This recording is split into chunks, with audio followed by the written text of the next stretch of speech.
What's up, everyone, and welcome to Mixed Messages with me, ClairV. Here's today's message: sow and reap, and we will go on to see what messages have to do with sow and reap. Excited to see what words come through today. So to reap and to sow, that's a saying that originated in religious contexts. Usually in the Bible you hear many times, reap what you sow. Let's go into that a little. So to sow is to plant the seeds. To reap is to gather crops. So we first plant the seeds of the crop and then watch it grow. So this has a lot to do with our actions and consequences for the actions. Basically, if we do good deeds, good things happen. There is always chance and change and things like that. But for the most part, you do good, you get good.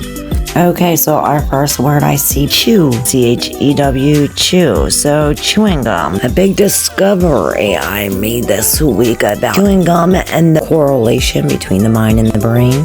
So they did a whole bunch of tests and figured out that the students who were chewing gum had better test scores. They were happier, they were smarter, they paid more attention. So due to this domesticated arousal, chewing gum makes you smarter. Move along to the next word, B-E-G, beg. So to beg is to ask or to plead humbly for something. That makes me think of the word pray. When I beg or plead, I pray to God. Now I see beep. Many things beep. Beeping is very distracting. I know I beat my horn to get somebody's attention, to get somebody out of my way.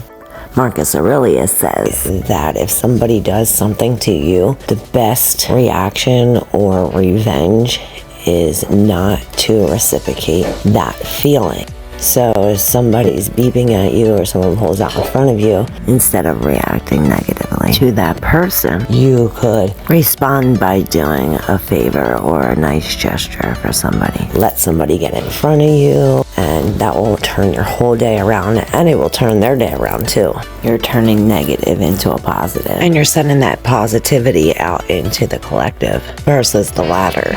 R-E-S-P-E-C-T. Find out what it means to me. What does R-E-S-P-E-C-T mean to thee? RSVP. Respond if you please, meaning responde de pleurs or something. I speak Spanish and a bunch of languages, but not Francais. So it's French for respond if you please. Who do you need to respond to, and how soon? Or who do you please not to respond back to? Moving right along, cage. Do you put something in a cage? Birds, perhaps. Do you put your bird in the cage? Burdens in your cage? You might feel rage. If so, maybe we need to release our burdens from the cage so they can be gone. Gauge. So, an interesting thing about Gage. Here we have a fellow called Phineas Gage. In 1848, he was a 25-year-old railroad foreman. He was about to blow up the ground to make room for the railroad, but an explosion went off prematurely. Yes, a premature explosion. But the next part's not so funny. The big, huge iron rod that goes to the railroad went through his cheek, knocked out his eye, and went out his skull through the frontal lobe. The iron rod ended up 80 feet away, filled with blood and brains. Sorry if it's too gruesome for people, but he never died. He lived for another 11 to 12 years after this tragic incident. Gage was actually considered a medical marvel because of this ongoing debate of whether different parts of the brain control different behaviors. He had a Dr. Harlow, and from this we found out, or Dr. Harlow found out that it did, because the cardinal function of the prefrontal cortex was compromised. It affected his memory, his behavior, his personality overall. So basically, after this, Gage was no longer Gage. He was very childish, perverted, indulging, and just basically everybody said, like, that's not Gage. So even though this was a tragic incident, there was humor in it, and there was positive that came out of it. Speaking of which, we have pros and cons. The negative, the positive, the good, the bad. And there are pros and cons to everything. Do you have to make a pros and cons list, or what do you think of when you hear pros and cons? Do you think of a person? Does it make you mope? What makes you mope? How about poor? Does it give you a poor feeling? And wage. Wage is amount that you make to keep you from being poor. Or wage also means to continue or begin something, like we are waging this video with letters to make messages. More. Yes, more messages. What more do you need? Or how do we use the word more? More than to measure. Like, who has more, or does he have more? Hero. Who's your hero? Or heroes? Or I see WHORE, whore. 3P. Who's your 3 peeps? Core. Down to the core. Here's a big one, service. Who do you serve? What service do you need? GEM. Gem. It makes me think of crystals. Different crystals are made for different things. Like clear quartz is used to amplify energies. Citrine is actually burnt amethyst, along with many other things. And amethyst is Greek for not drunk, so it's considered the sobering stone. Just to name a few gems. That's groovy. How do you bust your groove? Do you dance? Do you need to prove to someone or prove to yourself? Or how about move? Do we have to move? Do you need to improve your road? Or remove? What needs to be removed? Do you need a mover to remove whatever needs to be removed? Maybe we can make a pros and cons list to see what needs to be removed. We move to bust a groove. Wog is a derogatory term for anyone who wasn't British. There's actually a book called 3 Wogs, and it was just tales of 3 people who had their own experience with consequences. Or do we have a moo or a that cow? Reminds me of the story in the Bible about how they were worshiping the cow, or it was really a golden calf. What happened to those who were worshiping the cow? Do you remember?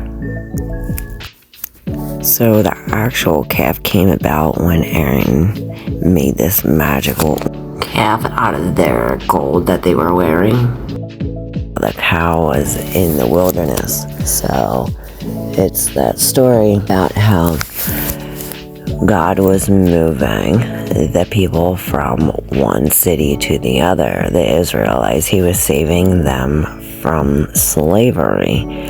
So in order to do that, instead of moving them from one city to another city, because they would just bring their negative behaviors and their idol worship to this new city, he put them out in the wilderness so that the way they could break all their habits.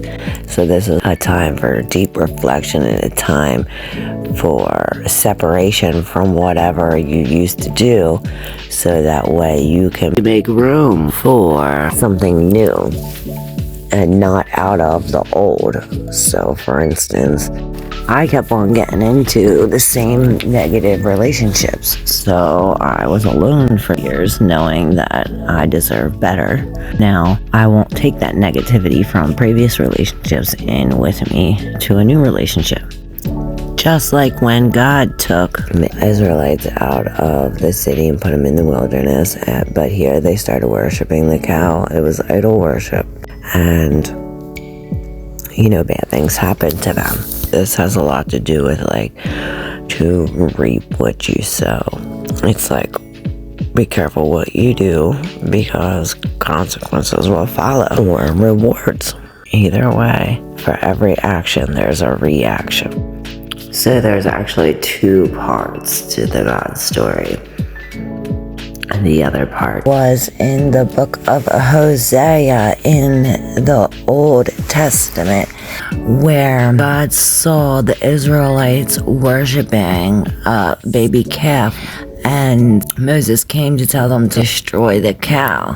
I feel this is also going against what everyone else was doing. One person was worshiping the cow, so everyone started worshiping the cow.